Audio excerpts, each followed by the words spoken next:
Bueno, pues vamos a compartir la segunda parte de la Cena del Señor que comenzamos la última vez que compartí, ¿no? Y este pasaje es muy significativo, ¿no? Tanto que todos los que hemos estado en la iglesia durante algún tiempo, pues estamos muy familiarizados con él, ¿no? Debido al hecho de que se trata, pues eso, de la mesa del Señor. Y creo que todos hemos oído recitar los versículos del 23 al 26 una y otra vez, cuando celebramos la Santa Cena. Pero tal vez apenas la hemos visto en su contexto, es decir, en la situación como existía en Corinto y como existe hoy en algunos sitios, ¿no? Y poder así extraer algunas ideas prácticas de todo lo que hay en su alrededor, ¿no? Así que llegamos a la segunda parte de nuestro estudio de la celebración de la Cena del Señor. La última vez cubrimos los versículos del 17 al 22 y esta tarde queremos ver el resto hasta el versículo 24.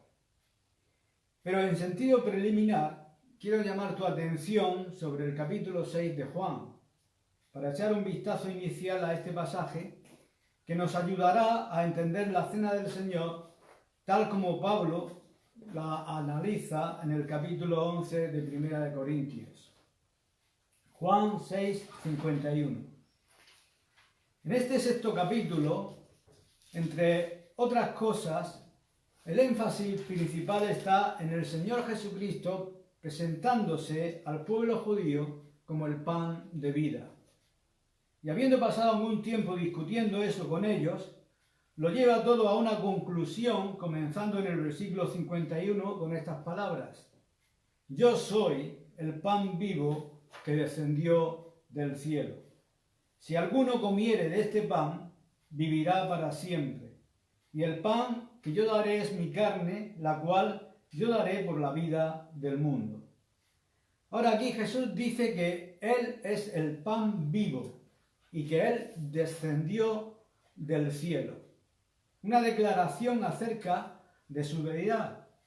Y si alguien comiere de ese pan, recibirá vida eterna. Y luego se refiere al pan como su carne. Todo esto viene a significar que Dios se hizo carne, encarnado en un cuerpo humano, entró en el mundo y cuando los hombres se apropian de él, eso es el equivalente a lo que significa comer. Cuando se apropian de Cristo, reciben vida eterna. Habla en terminología física, pero tiene un mensaje espiritual. Dice: recíbeme, aprópiate de mí, tómame para satisfacer tu alma, como un hombre toma pan para saciar su estómago. Los judíos en el versículo 52 vemos que discutían entre sí, diciendo: ¿cómo puede éste darnos a comer su carne? Ellos lo interpretaban físicamente, ¿no? Entonces Jesús les dijo: de cierto os digo, que si no coméis la carne del Hijo del Hombre y bebéis su sangre, no tenéis vida en vosotros. Y dos cosas hay aquí. Es decir, a menos que puedas aceptar la encarnación y aceptar la muerte expiatoria por medio de su sangre, nunca recibirás la vida eterna. La vida eterna es una cuestión de creer que Dios vino en carne y que murió en sustitución, expiación y sacrificio por el pecado. Comer la carne significa reconocer y apropiarse de que Cristo es Dios manifestado en carne humana. Beber la sangre es aceptar, reconocer, creer y apropiarse del sacrificio de su muerte. En el versículo 54 dice: el que come mi carne y bebe mi sangre tiene vida eterna, porque mi carne es verdadera comida y mi sangre es verdadera bebida. Ahora, con esta metáfora física o figura del lenguaje del pan, Jesús nos dice cómo apropiarse de él. Jesús nos dice cómo podemos apropiarnos, y le está diciendo a esos judíos: a menos que podáis aceptar el hecho de que yo soy Dios en carne humana y aceptar el hecho de mi muerte, nunca conoceréis la vida eterna. Comer su carne y beber su sangre entonces no es literal, es figurativo, para apropiarse de todo lo que él fue, es y ha hecho en la cruz. Ahora escucha, cuando fuiste salvo, hiciste eso. En un sentido espiritual dijiste: creo que Jesús es Dios que vino al mundo en carne humana. Creo que Jesús derramó su sangre como sacrificio y expiación por los pecados del mundo. Y te apropiaste de eso. Cuando compartes la comunión y tomas el pan y tomas la copa, estás simbolizando externamente esa apropiación espiritual. Al aceptar la deidad de Cristo y su muerte sustitutiva y sacrificada por ti espiritualmente para tu salvación, estás declarando eso en el pan y el vino. Así pues, la comunión se convierte en un símbolo de nuestro acto de salvación. Se convierte en una reconfirmación, se convierte en una reafirmación, se convierte en una nueva dedicación a nuestro acto de salvación, de creer y recibir a Cristo. Entonces es algo vital lo que compartimos. Y como vimos la última vez, la iglesia primitiva hizo un hábito de vida al compartir la cena del Señor como una señal, como un símbolo externo de esa recepción interna, además de como un memorial, ¿no?, en memoria de aquel que vivió y murió por ellos. En tercer lugar, como comunión, como una comunión viva y vital con Él. Y vimos eso en 1 Corintios 10, del 16 al 18, que cuando participamos de la mesa del Señor, literalmente estamos comulgando con Él. Él está presente, Él está aquí, tenemos comunión con Él. Y además la mesa del Señor es una proclamación. Exponemos y proclamamos la muerte del Señor. Así pues, es una declaración al mundo de que creemos que Jesús fue Dios en carne humana, quien murió con una muerte sustitutiva y expiatoria por todos nosotros. Y en quinto lugar, la celebración de la comunión es escatológica. Es una gran esperanza. Jesús dijo: hacer esto hasta que lo hagamos juntos nuevamente en el reino. Y lo estamos haciendo, anticipándonos a su pronta venida. Entonces, esta es una experiencia sagrada. Es una experiencia especial, seria y creo, de adoración en la vida del creyente. Y nos corresponde tratarlo con ese sentido de dignidad y honor, además de la celebración que se merece. Eso es precisamente lo que los corintios no hicieron. Los corintios habían convertido la cena del Señor en una burla, como vimos en nuestro último estudio. Cuando miramos los versículos del 17 al 22, ellos habían pervertido la cena del Señor. Y ese era el punto 1 del bosquejo. Y en esta tarde vamos a cubrir los demás puntos. Vimos en la perversión de la cena del Señor que iban a participar de ella estando algunos borrachos, siendo glotones, que los ricos se atiborraban de una manera glotona y borracha y no dejaban nada a los pobres para que tuvieran que comer en la fiesta que era de amor y que precedía la cena del Señor en aquella época. Que venían a la cena del Señor odiándose, estando enfadados los unos con los otros, con facciones, divisiones, amarguras, pecados no confesados. Y el resultado de todo esto es en el versículo 20 que Pablo dice: cuando pues os reunís vosotros, y aquí está en el griego, literalmente dice: es imposible que comáis la cena del Señor. Podéis estar comiendo algo que creéis que es la cena del Señor, pero es imposible. debido a vuestra actitud. Porque algunos de vosotros estáis borrachos, algunos de vosotros sois glotones, algunos de vosotros tenéis odio y resentimiento, hay amargura, hay facción, hay división, hay divisiones de clases, hay divisiones sobre puntos de vista teológicos, hay divisiones sobre cada opinión concebible dentro de la iglesia. No hay comunión real entre los creyentes, no hay comunión real con Cristo debido a toda la pecaminosidad. Habéis corrompido y profanado la cena del Señor, y lo que estáis haciendo no es la cena del Señor. O como sea que la llaméis, no lo es. Ahora, a partir de esa declaración sobre la perversión de la cena del Señor, Pablo pasa al segundo punto, al propósito de la cena del Señor, comenzando en el versículo 23. Y esta es una hermosa presentación del significado de la cena del Señor. Y si has sido cristiano durante algún tiempo, como he dicho, estás familiarizado con este pasaje. Y algunos de vosotros lo habéis memorizado debido a la frecuencia de la cual hemos oído, ¿no? Bueno, es una preciosa porción de las Escrituras y se ha dejado caer en medio de una situación complicada. Es como un diamante en medio del estiércol. Simplemente la situación en Corinto era tan vil y tan mala, y aquí en medio de esa situación Pablo deja caer esta hermosa joya de la belleza y el propósito de la cena del Señor, justo en medio de su situación caótica. Dice al comienzo de este pasaje, esto es lo que estáis haciendo, y al final dice, por eso estáis siendo castigados. Y está lidiando con aspectos negativos en ambos extremos. Pero justo en medio, los versículos del 23 al 26, está la belleza del significado de la cena del Señor. Y Pablo era un maestro, ¿no?, en dejar caer este tipo de cosas en medio de situaciones desagradables. Y lo hace aquí. Comenzamos en el versículo 23. Lo que dice, porque yo recibí del Señor lo que también os he enseñado. Y vamos a detenernos aquí un momento. Recibid del Señor lo que también os he enseñado. O sea que lo que tengo que deciros no es una opinión humana.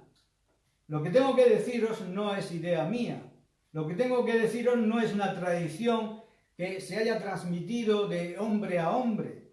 Pero lo que tengo que deciros lo recibí del Señor y os lo enseñé. En otras palabras, aquí hay una realidad divina. Y tú puedes decir, bueno, es que no fue todo lo que Pablo dijo inspirado por Dios, sí, pero esto se toma directamente de las declaraciones de Jesucristo mismo. De hecho, es prácticamente exacto. Y creo que no encontrarás eruditos que no estén de acuerdo con esto. Es prácticamente cierto que en 1 Corintios fue escrita esta carta antes de cualquiera de los 4 evangelios. Aunque los 4 evangelios aparecen en tu Nuevo Testamento primero en ese orden. Pero no están en términos de autoría cronológica en ese orden. No se escribieron hasta un periodo posterior a este. Entonces aquí está realmente la primera declaración de Dios impresa con respecto a la mesa del Señor. Para una comprensión completa de todo esto debes leer el relato en Mateo, en Marcos, en Lucas y Juan, pero aquí está el relato más antiguo de la institución de la cena del Señor. Y Pablo dice, vino directamente de las palabras de Jesús. Él mismo lo instituyó. Hay 2 ordenanzas de la iglesia, comunión y bautismo.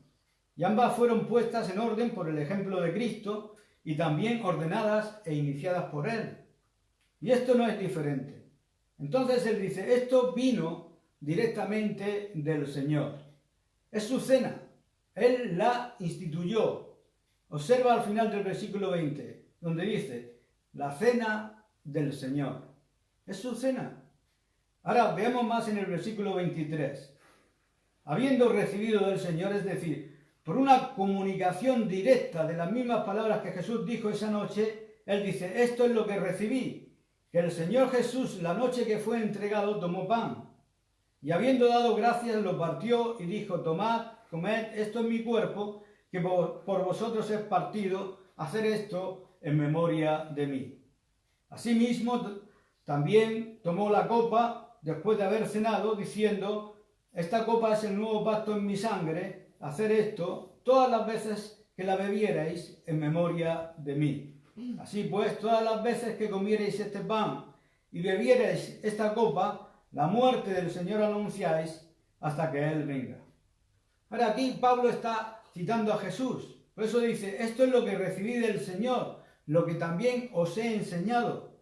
Cita a Jesús, la noche anterior a su muerte, la noche en la que fue traicionado y entregado, la noche antes de morir.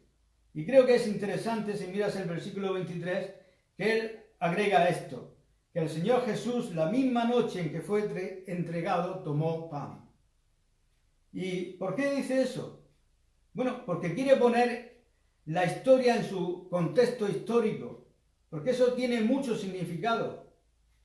Porque dice, en la misma noche en que fue entregado, ¿por qué dice eso? Porque el Nuevo Testamento hace algo muy interesante periódicamente, ¿no? Y es poner lo más glorioso, lo más bello, lo más maravilloso en el trasfondo de lo más feo para que la belleza sea visible.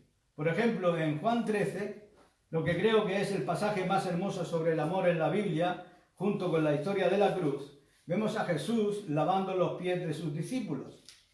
Todo está entretejido a través de este pasaje, donde él lava los pies de los discípulos y el interludio de Judas, que está a punto de salir y traicionarlo. Y tienes a Satanás entrando en su corazón, justo en medio de todo esto. Y así el contraste entre el odio de Judas y la inmundicia del diablo contra la belleza del amor de Jesús lo hace aún más maravilloso.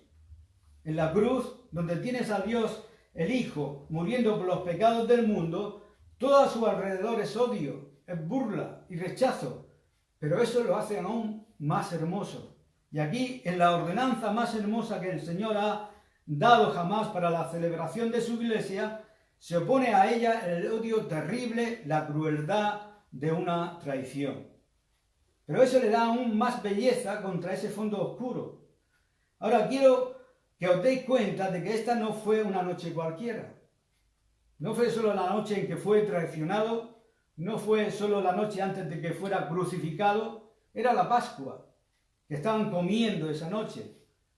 Como ya vimos, una vez al año los judíos celebraban la Pascua. La Pascua era una fiesta conmemorativa que les recordaba todo lo que Dios había hecho al librarlos de Egipto en el pasado. Habían estado esclavizados en Egipto por más de 400 años y Dios los había librado, como recordaréis, por una serie de plagas, la última de las cuales fue la muerte de los primogénitos.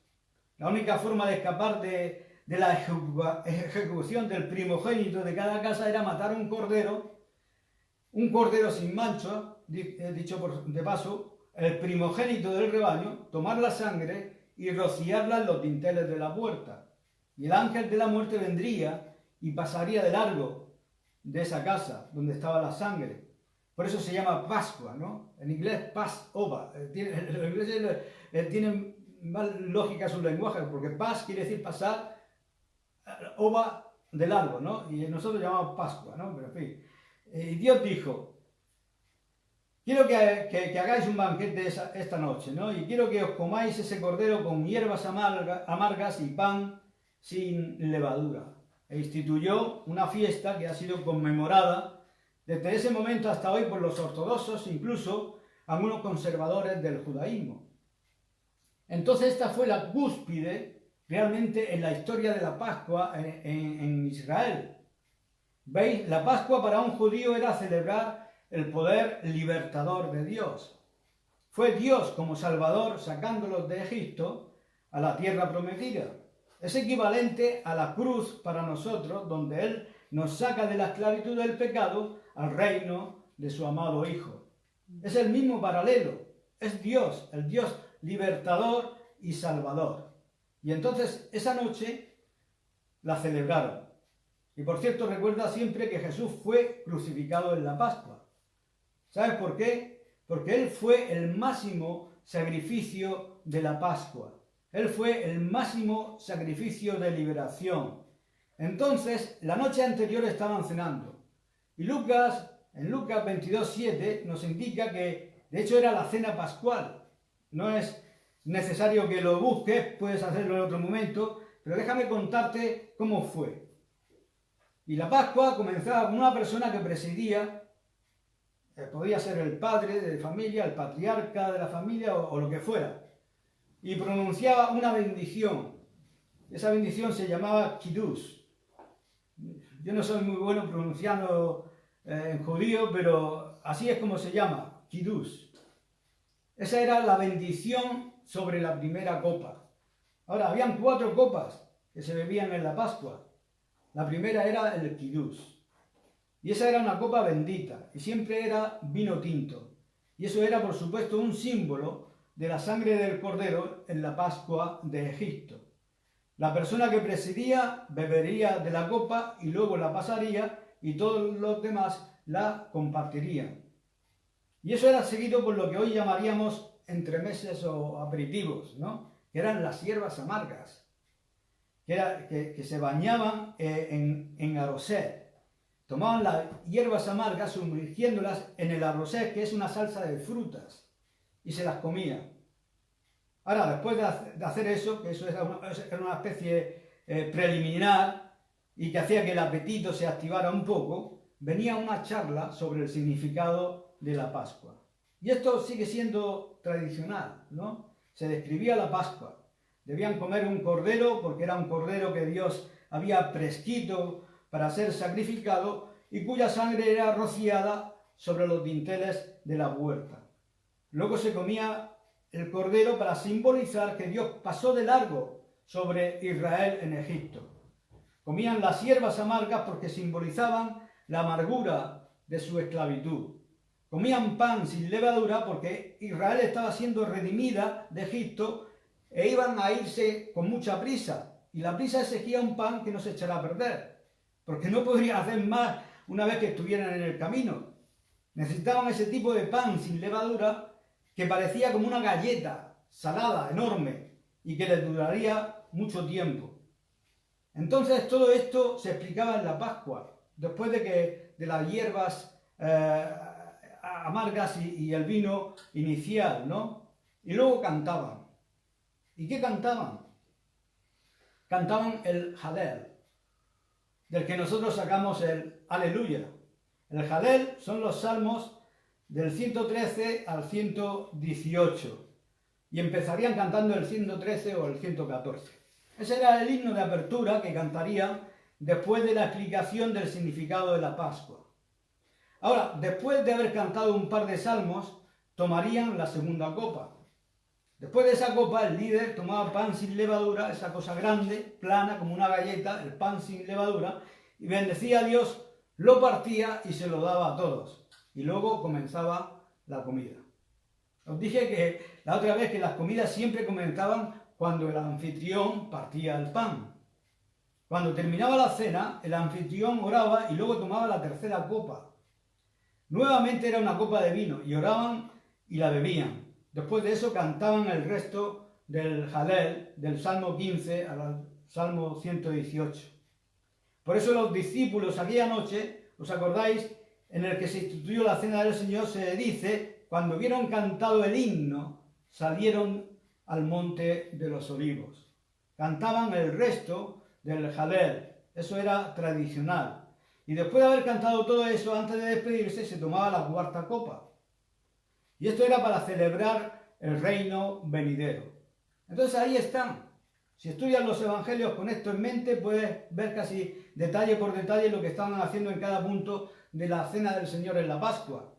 En algún momento de ese orden, en el momento en que se partían el pan sin levadura antes de la comida, Jesús tomó el pan, ese pan que simbolizaba el éxodo, lo partió y dijo, este pan es ¿qué? Mi cuerpo. Después de la comida tomó esa tercera copa. Sabemos que fue después de la comida porque dice, después de haber cenado, no significa después de haberla bebido primero, sino después de la cena, tomó esa tercera copa y dijo, esta copa es que para vosotros ha representado la sangre del Cordero en la Pascua, ya no representará eso. Esta copa es mi sangre que por vosotros es derramada.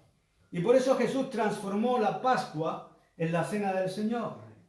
Y él dijo, ahora, cuando quieras recordar, no recordarás ya el Éxodo, ya no recordarás Egipto, no recordarás la Pascua cuando pienses en Dios como Salvador, cuando pienses en Dios como Libertador, recordaréis mi muerte.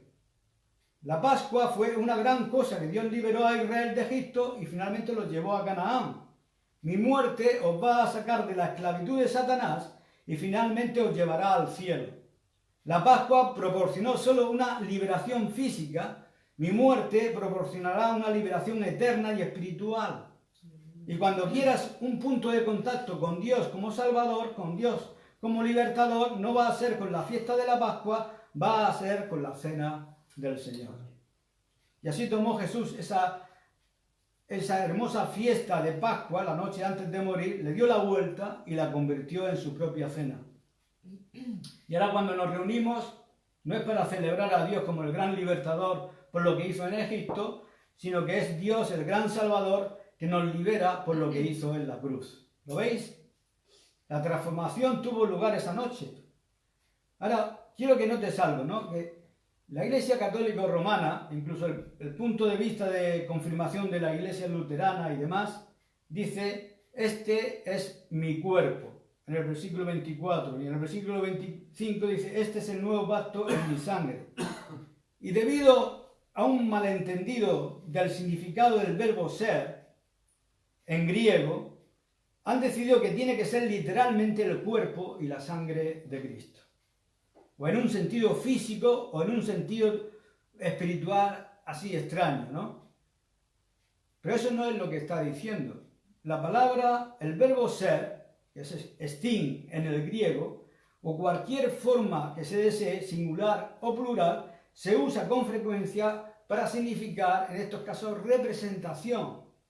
Este pan no es su cuerpo, representa su cuerpo. Esta copa no es su sangre, representa su sangre. Cuando Jesús dijo en Juan 10, yo soy la puerta, quiso decir, yo como salvador y pastor de las ovejas, represento la puerta al redil. No era literalmente una puerta. En Mateo 13, cuando habló de la parábola del trigo y la cizaña, dijo, el campo es el mundo. Pero no quiso decir realmente que el campo era el mundo. En la parábola quiso decir que el campo representaba al mundo. Y dijo, la buena semilla son los hijos de Dios y la mala semilla los hijos del inicuo. Y por supuesto la palabra es y son, en esos casos, simplemente significa representar. Se utiliza en sentido figurado y metafórico. Entonces aquí, este pan representa mi cuerpo, dijo, y esta copa representa mi sangre. No era su sangre todavía estaba en sus venas cuando dijo eso, ¿no? No era su cuerpo todavía estaba allí cuando dijo eso. Entonces no estamos hablando de cosas literales. Recuerda eso que fue exactamente lo que pensaron los judíos en Juan capítulo 6, cuando dijeron, ¿cómo vamos a comer la carne? Su carne y beber su sangre. No es suficiente carne para todos nosotros de todas formas, pensaron, ¿no? Entonces Pablo dice en el versículo 23 que el Señor Jesús tomó pan y cuando hubo dado gracias, y eso es eucaristeo en griego, donde se obtiene la Eucaristía, dio gracias, lo partió, y eso fue para que todos pudieran compartir de un pan común. Y dijo, tomad, comed, esto representa mi cuerpo que por vosotros es partido. Esto representa mi cuerpo. ¿Qué quieres decir con eso, Señor? Bueno, el cuerpo para la mente judía representaba al hombre completo, el hombre total, toda la vida encarnada de Cristo. Este pan representa todo lo que soy como Dios encarnado. El misterio de la encarnación está allí desde el día en que nació hasta el día en que murió, e incluso cuando resucitó. Toda la encarnación se resume en el término cuerpo, Dios en carne humana.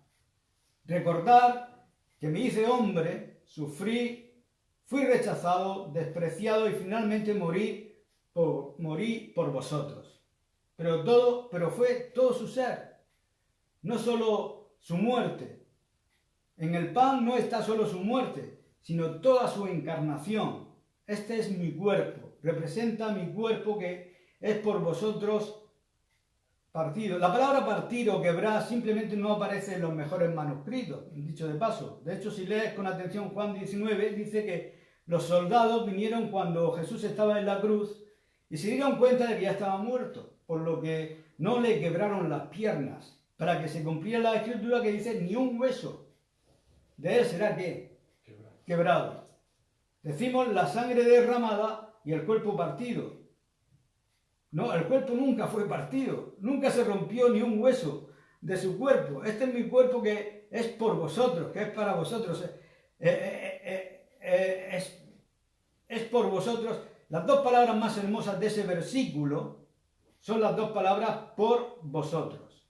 Por vosotros. Él está diciendo, mirad, dejad que esto os recuerde, dejad que esto represente el hecho de que Dios se hizo hombre por vosotros.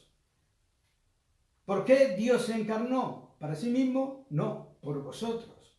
¿Por qué vino Jesús a este mundo y sufrió lo que sufrió? Por vosotros. ¿Por qué sufrió el odio y las burlas y el desprecio y la conspiración de toda la gente que simplemente no podía tolerarlo? ¿Por qué pasó todo eso?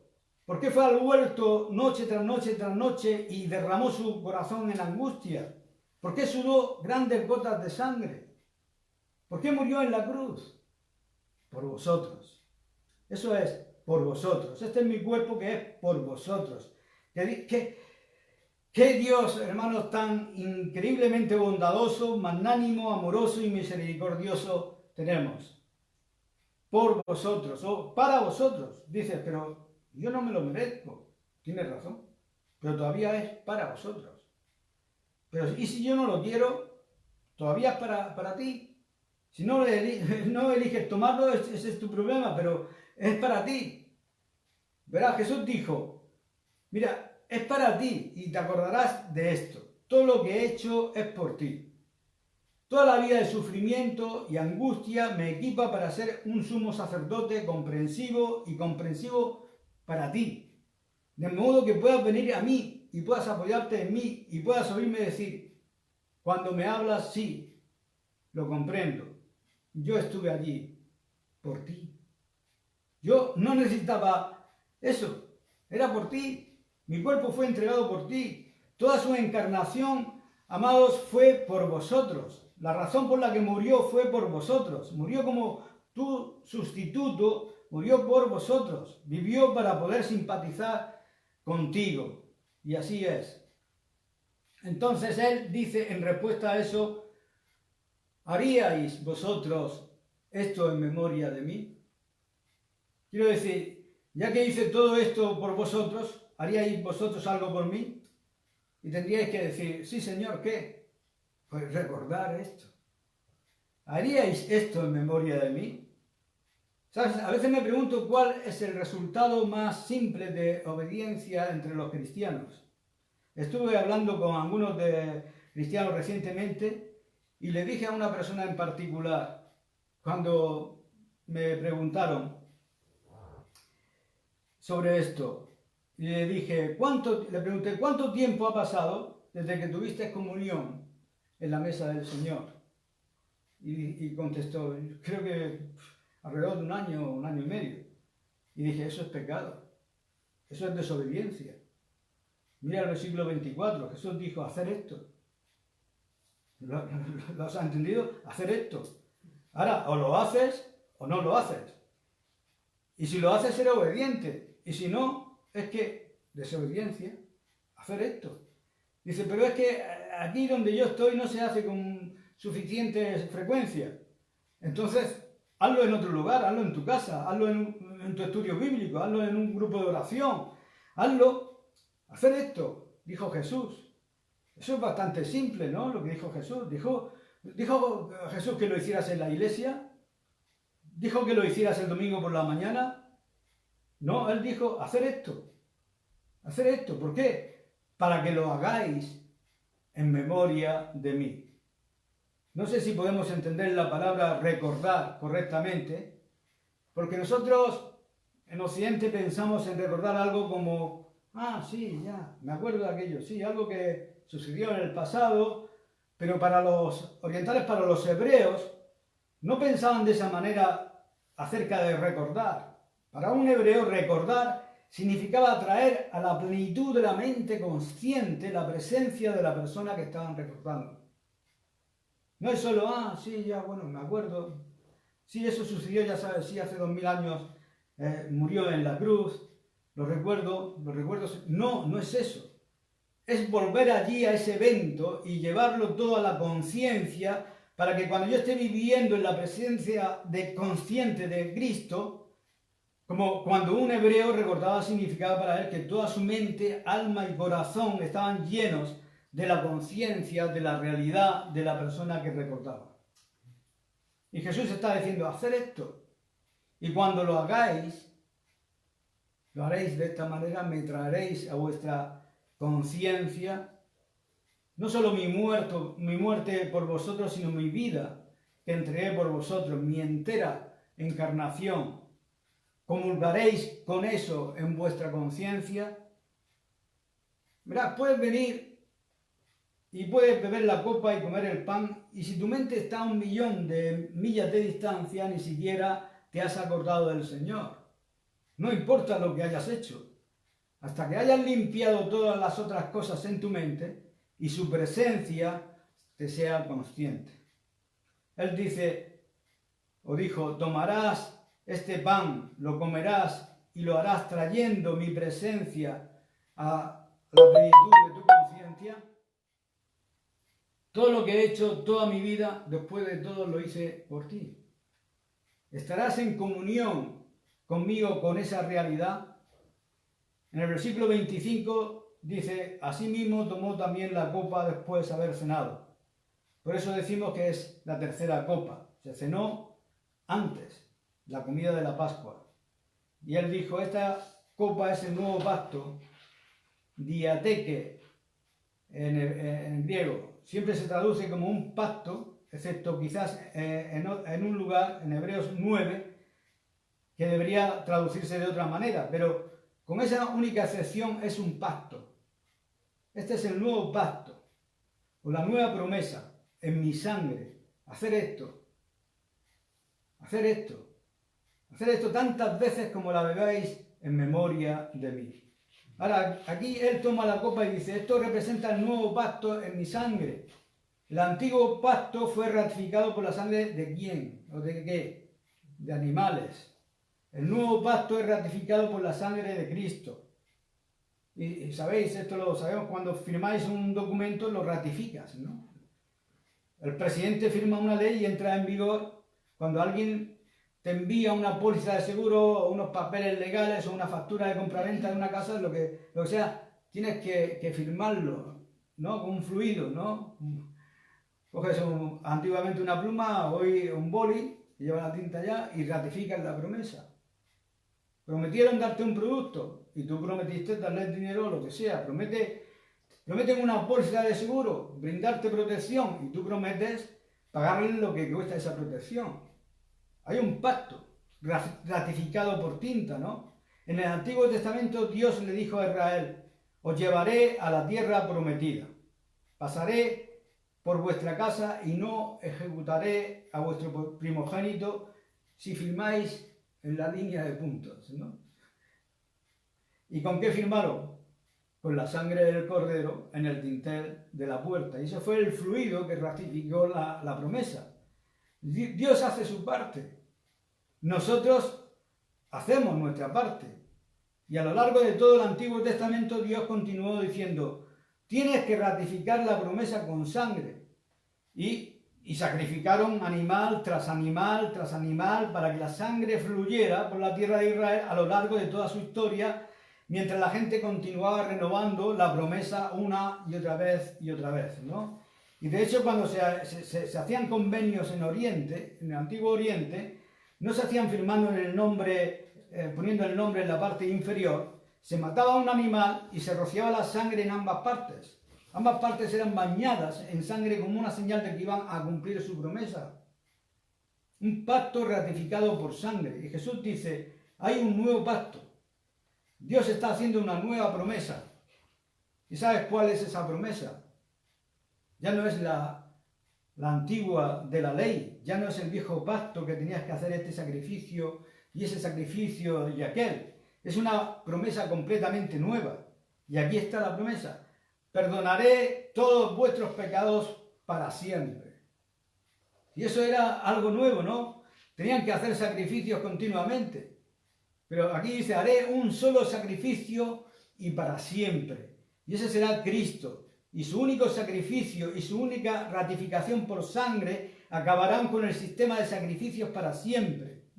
Y esa es una nueva promesa. Dios dice, os perdonaré totalmente y para siempre. Os daré vida eterna para siempre por la sangre de mi Hijo Jesucristo. Y fue como si en la cruz Jesús estuviera tomando su sangre y firmando en la línea de puntos, ¿no? Ese es el nuevo pacto en la sangre de Cristo. No la sangre de un cordero en el dintel de una puerta donde Dios dijo, os sacaré de esta tierra y os llevaré a la tierra prometida. Eso era temporal. Pero la sangre del nuevo pacto, donde Dios dice, os llevaré al cielo y perdonaré vuestros pecados para siempre, incondicionalmente por medio de Jesucristo. Y eso es permanente, ese es el nuevo pacto. Aquí nos dice, la copa representa el nuevo pacto.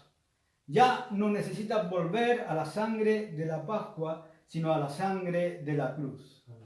Los hebreos, por supuesto, repetidamente derramaban esa sangre de una manera repetida, ¿no? Una y otra vez, y constantemente decían, cuando venían a ofrecer el sacrificio, me acojo de nuevo a tu promesa, Señor. He vuelto a pecar, perdóname de nuevo. Y aquí está mi sacrificio de nuevo. Quiero volver a obedecer, etcétera, ¿no? Pero una vez que hemos venido a Cristo y hemos recibido su promesa, ¿sabes qué? Cada vez que celebramos la mesa del Señor, reafirmamos esa promesa. ¿No es así? Tomamos la copa y decimos, externamente renuevo mi promesa, mi parte del trato de la salvación. ¿Cuál es mi parte?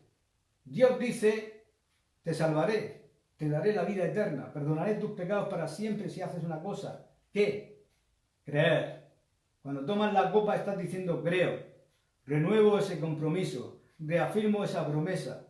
Y Jesús dijo, hacer esto, ¿lo haréis? Y dices, ¿con qué frecuencia? Pues a menudo. Versículo 26, así pues todas las veces que comiereis este pan y bebiereis esta copa, la muerte del Señor os anunciáis hasta que Él venga. Os diré con qué frecuencia. ¿Con qué frecuencia te gusta proclamar la muerte de Cristo? ¿Con qué frecuencia te gustaría declarar su muerte? ¿Con qué frecuencia quieres estar en comunión con su muerte?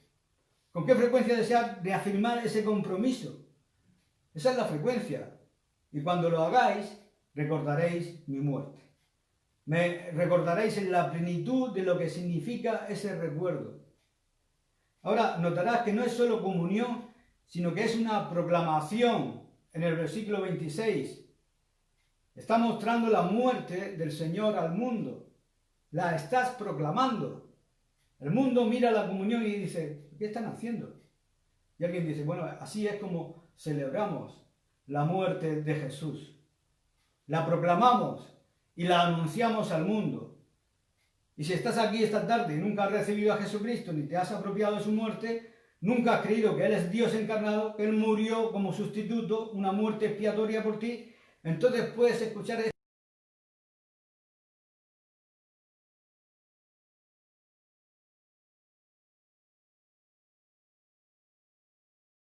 esto en un servicio anterior, porque este mensaje les llegó, lo proclamamos aquí, y también es, como dije antes, es escatológico, hasta que Él venga.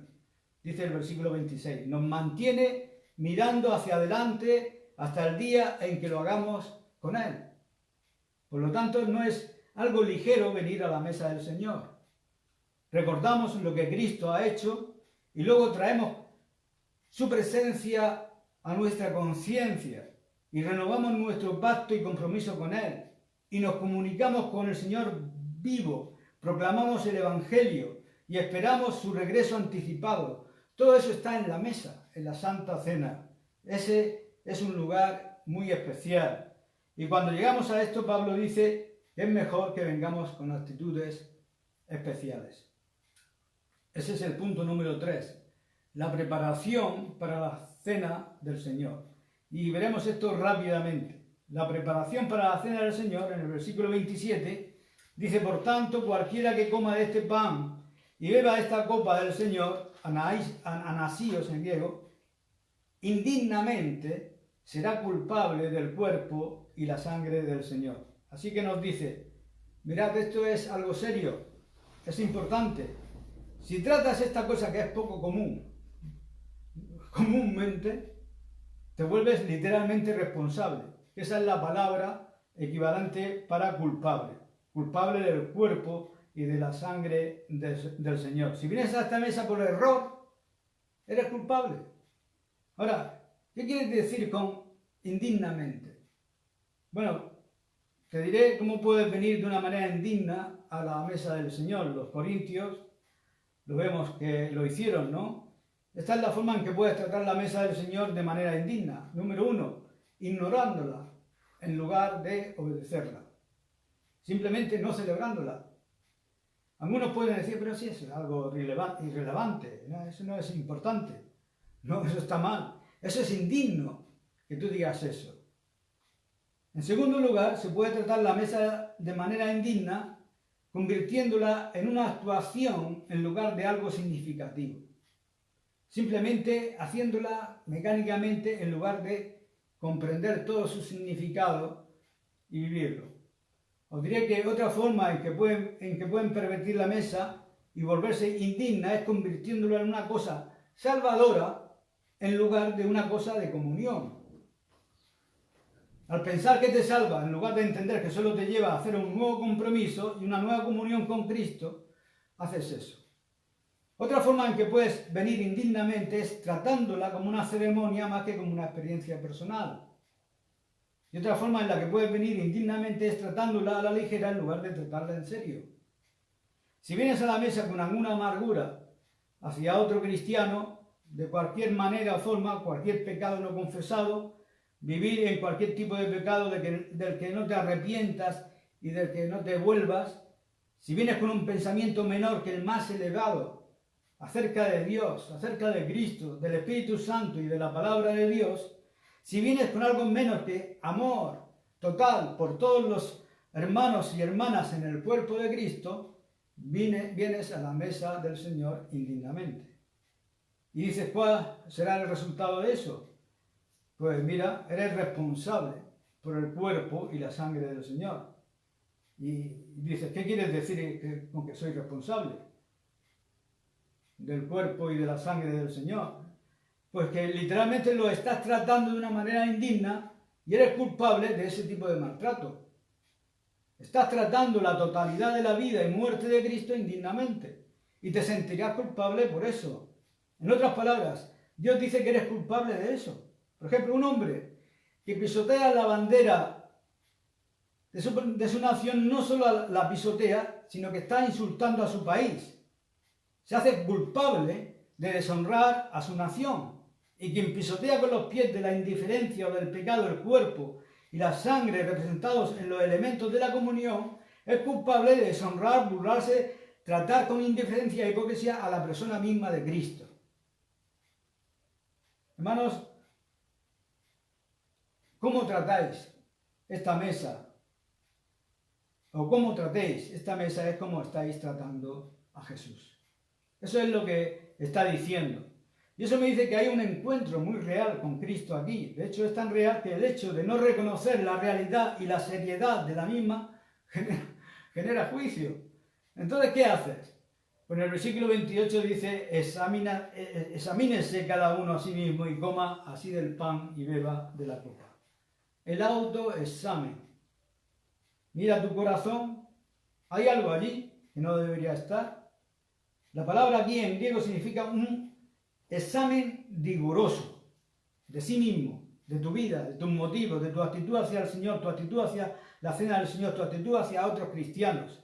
Asegúrate que no eres descuidado, que no eres frívolo, indiferente, estás entretenido con el pecado, impenitente, burlón y todo eso. Y cuando te hayas examinado, entonces come el pan y bebe la copa.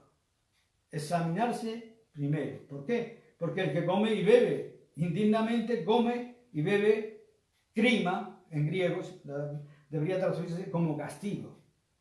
No es condenación, es castigo. Porque condenación es la peor traducción que he leído de eso. Significa castigo. Crima significa condenación en el griego. Eso se usa en el versículo 32, pero crima es una palabra menos intensa y significa castigar. Si comes y bebes indignamente, comerás y beberás castigándote a ti mismo porque no estás discerniendo el cuerpo del Señor. En otras palabras, no estás tratando la realidad de Cristo con seriedad, dignidad, pureza y santidad. No ves la seriedad y lo sagrado de la cena del Señor, en comunión con el cuerpo y la sangre de la misma persona de Jesucristo. Y lo tratas con pecaminosidad, entonces eres literalmente culpable de él, de deshonrarlo. Te haces responsable de ser castigado y serás castigado porque no has pensado seriamente en lo que estás haciendo. No has discernido el significado y la importancia del cuerpo del Señor. Ahora, a algunos les gustaría incluir en el término el cuerpo del Señor también a la iglesia, ¿no? No está considerando seriamente a la iglesia, el cuerpo corporativo de Cristo. Eso puede estar latente ahí, pero en el texto la palabra cuerpo siempre se refiere al cuerpo real del Señor. ¿Y cuál es el resultado de ese tipo de castigo? ¿Cómo nos castiga Dios? Bueno, en Corinto esto es lo que Dios hizo en el versículo 30. Dice, por esto muchos estáis debilitados y enfermos entre vosotros y muchos duermen. Y dormir es una metáfora de la muerte. Debido al abuso de los corintios de la mesa del Señor, algunos de ellos se habían debilitado. Estaban levemente enfermos. Algunos de ellos estaban muy enfermos. Y a otros Dios les había quitado la vida. Y dicho sea de paso, el griego dice que habían muerto un número considerable de personas. No sé cuántos murieron en Corinto, pero fue un buen número. ¿Por qué les quitó la vida a Dios? ¿Qué mal le hicieron? El mal de venir a la mesa del Señor de manera irreverente. ¿Te haces una pequeña idea de la seriedad?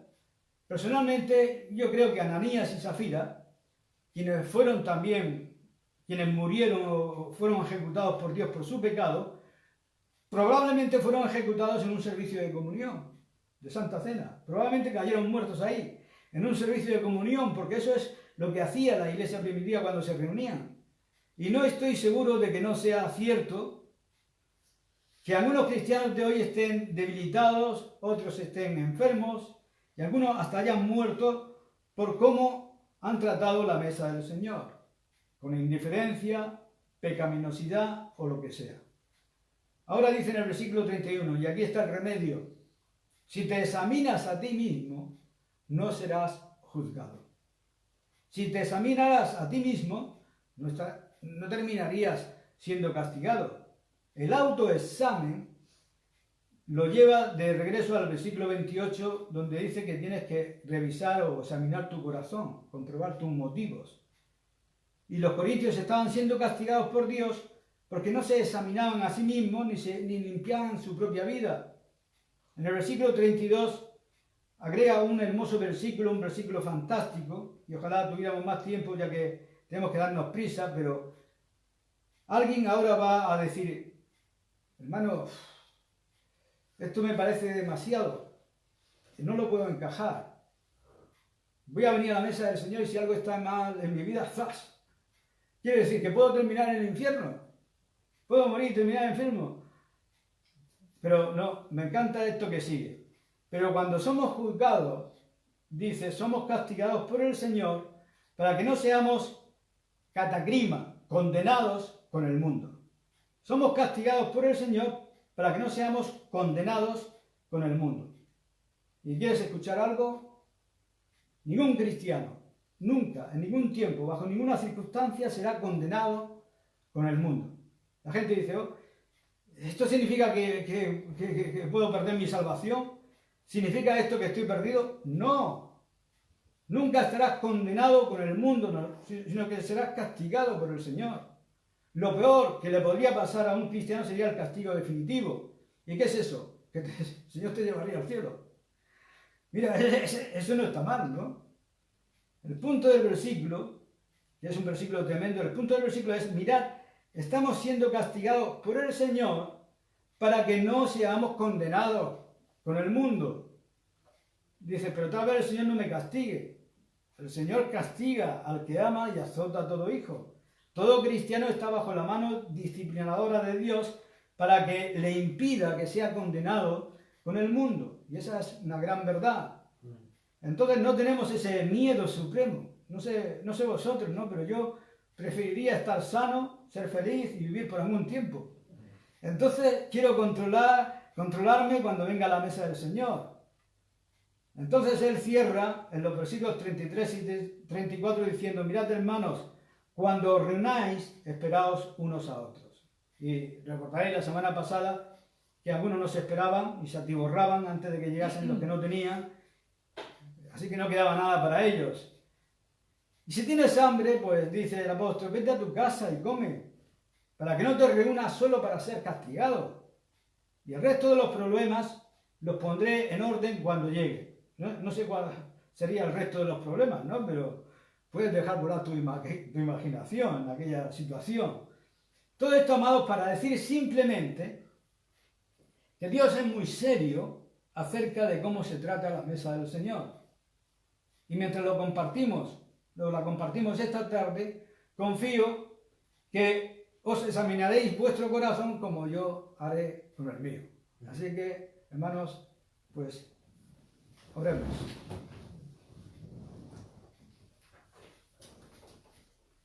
Señor, gracias que podemos participar, Señor, de esta mesa, de esta cena.